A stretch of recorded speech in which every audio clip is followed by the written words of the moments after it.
Get you set for kickoff and break down an action-packed Week 11 on Monday Night Countdown, presented by Subway.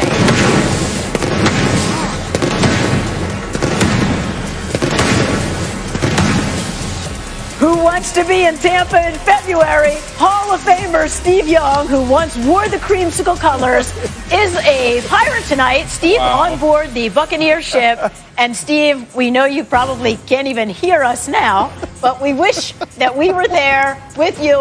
We have water. We're here at the Seaport District. That'll have to suffice. Here with Booger McFarland, Hall of Famer Randy Moss, Adam Schefter. I'm Susie Colbert. Steve, you doing okay there on the ship?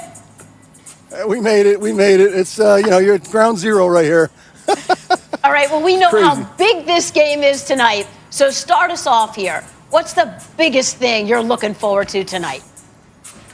There's no question. Both sides of the ball, when they break the huddle of the Tampa Bay Buccaneers, they are ready to go to the Super Bowl, and getting more so, I think, every week as they get more cohesive. Because Tom Brady, he's the guy that's going to draw that. No one's better than him, than Peyton Manning, getting that team more cohesive and data-driven to have an accountability and a sense of direction, and really it's just the number of things that they do so well. But when they break the huddle on both sides of the ball, the one place they're not ready for the Super Bowl is the offensive line.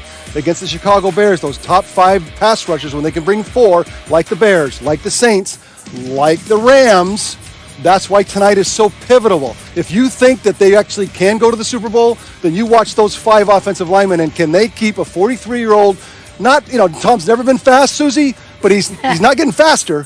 And then right up the middle, you saw what happened those couple weeks against those great pass rushing teams. It's a problem. If it's a problem tonight, then it's a problem for the Super Bowl. And I think every Buccaneer fan is going to be looking tonight to see what happens against this Ram defensive front.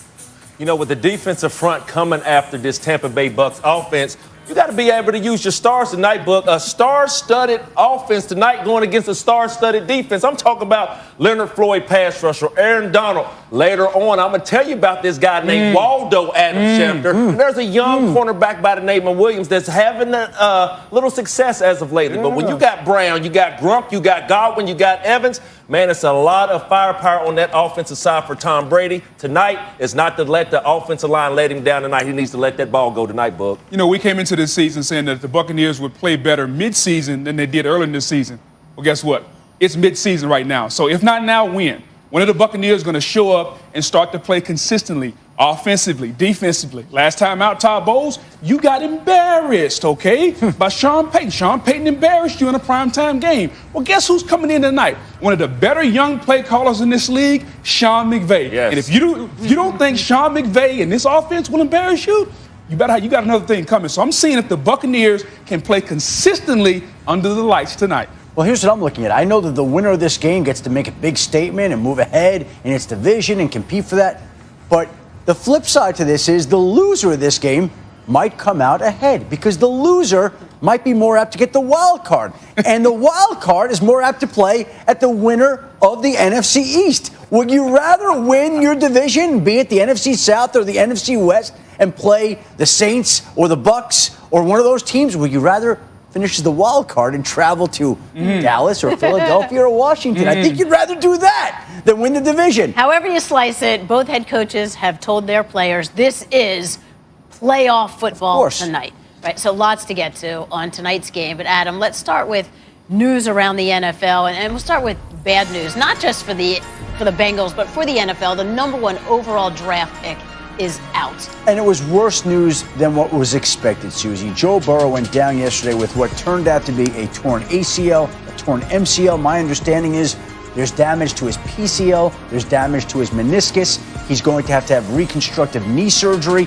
And my understanding is, while everybody's different, everybody rehabs different, the timeline for an injury like this is anywhere from 9 months on the aggressive side to up to a year. So the fact of the matter is, at the very least, his status for the 2021 season is in question, and you're right, it is a loss for everybody. And if the status for the 21 season is in question, why are we even talking about it? I get it. We're going to wait and see. Let's see how the surgery goes and rehab, et cetera, et cetera. But the Bengals have finally found the franchise quarterback. I think we all can realize that since Carson Palmer, they've been looking and searching. And no slight to Andy Dalton, but this guy is the franchise. And if there's any question whatsoever about 2021, bringing him back for 3-4 games, don't bring him back at all. Bring him back in 2022 because this team is not ready to win right now anyway. The offensive line is a mess. Everybody's wondering why would you have this young man passing so many times behind a porous offensive line. So if I'm the Bengals, it's really simple. Joe Burrow, take your time. You tell us when you're ready. In the meantime, let's get the offensive line ready to go. Let's get the defense ready to go because they have a franchise quarterback, and he'll be ready in 2022. You're talking about franchise quarterback, Book. Yes, it was sad to see him go down, but I want to talk about his tweet that he gave back to the account when he said, "You cannot get rid of me that easy." That's the franchise quarterback talking. And you said, hey, maybe we won't see him next season, but Joe Burrow, I'm going to tell you what, you have a lot of fans rooting for you. So best of luck, speedy recovery. Can't wait till you get back on the field. Steve, how would you advise Burrow? First of all, with that kind of an injury, when it's, literally your knee goes backwards, it just, it's devastating. The key, Susie, because the game is getting more college-like, the demand of a quarterback to be able to be mobile, to get those free yards we talk about every week, he needs that mobility back. So forget about however long it takes. Do whatever it takes to get completely healed and safe and try to work on that mobility, because I've seen these kind of injuries and people come back and some people don't get back to 80%, 90%. He's going to need every bit of it because the game is moving away from people who can't move. And so that mobility, that knee, in the past, 20 years ago, you're like, it's all right, he'll get back and throw in the pocket. That's not the case anymore. He needs that knee to go be the best quarterback he can be in the NFL today. All right, we wish Joe the best.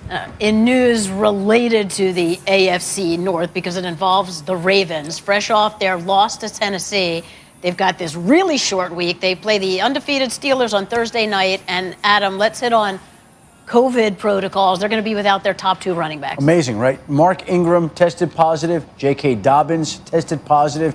It knocks them out of Thursday night's game. You have to wonder about the players that were in close contact to them as well. Who knows who else is going to show up this week on that list for the Baltimore Ravens on a short week where they have to travel to Pittsburgh. As it is right now, Gus Edwards, who's been around them, will be a running back on Thursday night. Justice Hill will be a running back. Again, I can tell you this, from speaking to other teams when they've been in situations, whenever there's a player, especially in a certain position group, they're always curious and concerned about the other players. The Ravens already are shorthanded now going into Pittsburgh, not to mention the injuries they have along the offensive and defensive lines. What other COVID news do you have? Well, we've got Adam Thielen, the Vikings wide receiver, going on the reserve COVID-19 list today. The Bears safety, Eddie Jackson, being placed on the reserve COVID-19 list. And we're still waiting from the 49ers this week to come back from the bye. They've got a bunch of players on that list as well. All right, so we'll stay on top of all of this, but let's stick with the Ravens because they do have this short week and face the Steelers. Randy, when it comes to the Ravens as a whole, what concerns you the most? Mine is bully ball. What the Ravens have done for the past couple of years of being able to force their will on opposing teams. Now, for the last couple of weeks, the teams have been returning the favor. When I look at the game against New England, bully ball. When you look yesterday against the Tennessee Titans, regardless of who sparked it at the midfield, was it a player or was it the head coach? Well, there was still bully ball played yesterday. When you see a guy like A.J. Brown, the Ravens got wore down in the second half. The reason why, you got a guy like A.J. Brown, and they bring in the closer right here. I said the hotel with brick shoulder pads on. They did not want to stop him, Book. So going forward, I know it's a short week for the Baltimore Ravens, but what we're used to seeing from the Baltimore Ravens now teams is returning that favor. I think what you talk about is teams used to fear the Ravens. Remember Ed Reed, Ray Lewis, you go into that stadium, you may win, but at what price? Now, with this Ravens team, even going back to last year, not the same. Not as physical, and I get it. Calais Campbell, Williams not in the middle, but they've given up 173 yards the last 2 weeks running the football. That hurt them, Book. That hurt them. Exactly. That hurt them. That's not Baltimore Raven football. And Coach Harbaugh, he can say whatever he want to say, and Lamar kind of gave us a little insight. He gave us a little insight. He said he didn't think that they wanted it as bad as the other team. And to me, that's an issue, Steve, when your quarterback says that. Now, Harbaugh tried to minimize that, but that's coming from a guy in the locker room, Steve, and to me, that signals a little something going on in that Raven locker room. I don't question their toughness, Boog. I recognize you see it's come down a little bit, but that's not their problem. They have a more systemic problem. Their offense was built kind of like all into this explosive running game, including Lamar. And you saw it when they're behind or yesterday when they had to take the lead and extend it. They're not explosive, and the game is getting more explosive every year. And so the NFL, I think, is moving away from this rushing game that can be explosive, but the pass game that can't catch up. We talk about it every week. In my mind, they're not giving Lamar all the chances to develop into an explosive passer.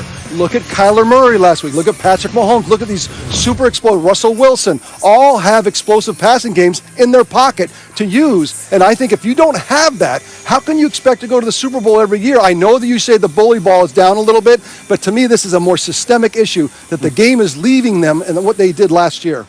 Well, Steve, I'm going to disagree with you a little bit because we saw two teams last year have fantastic years running the football, the 49ers and the Ravens, and there are injuries that are playing a part of that this season. So the fact that you say the running game is being left behind, I'm going to disagree. You can still run the football and be a physical guy, Adam, running the ball, a physical team, but you have to be healthy and you have to have their guys. The Ravens are missing their tight end Ball. They're missing two guys on the defensive line. So if you're the Ravens, your guys are